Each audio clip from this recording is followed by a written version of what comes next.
Good morning, students. Now in this session we will study about genetic disorder. Previously we have seen about the Mendelian disorder. Now here we will see about the genetic disorder. What is genetic disorder? It is a disease that is caused by an abnormality in an individual's DNA. Abnormalities can range from a small mutation in DNA or addition or subtraction of an entire chromosome or the set of chromosomes.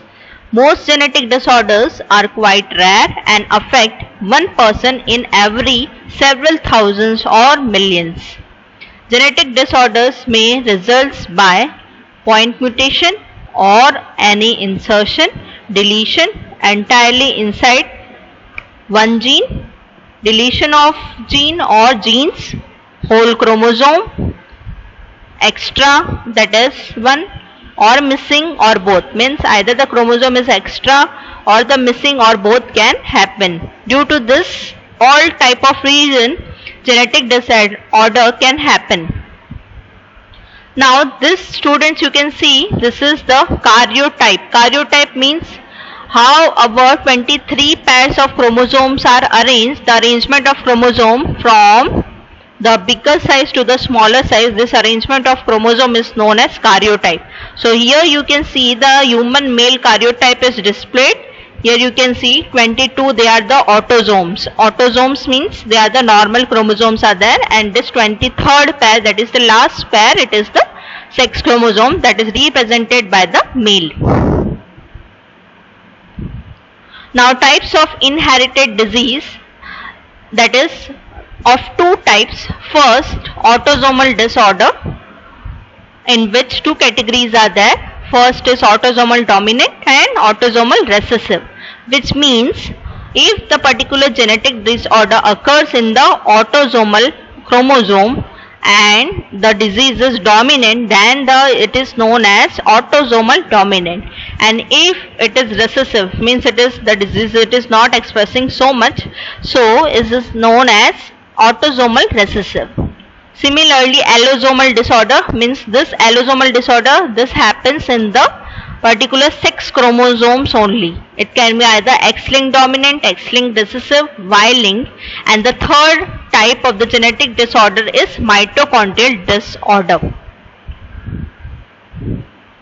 Now, what are this autosomal disorder? And autosomal somatic chromosomes carry genes which determine the somatic characteristics and do not have any influence on determining the sex of the individual. Autosomes, they appear in pairs as we have seen.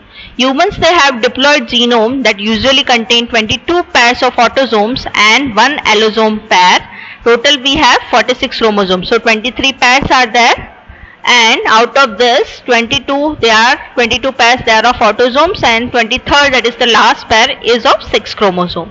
Now disorders related to autosome are autosomal disorder.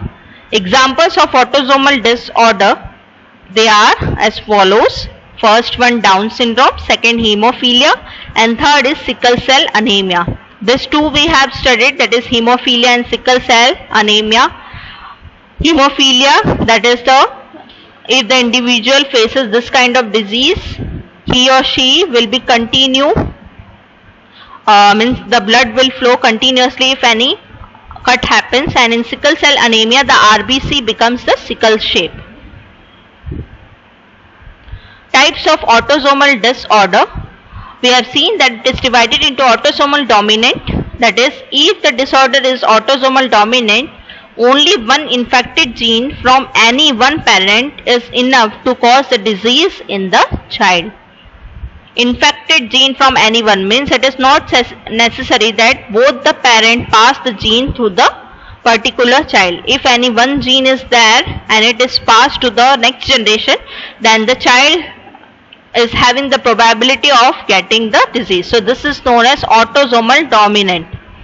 Second one, that is the autosomal recessive. If the disorder is autosomal recessive, that should be transfer of both affected genes from both the parents to cause the disease. If gene from only one parent is transferred, then the child becomes a carrier but does not get the disease. Students, now here you can know what is a carrier. Carrier means only the individual carry the gene for the disease, but the gene expression is not going to take place. So if the gene expression is not there, ultimately disease symptoms will be not there. So only the child carries the gene for it and it remains unexpressed. So this is the difference between dominant and recessive.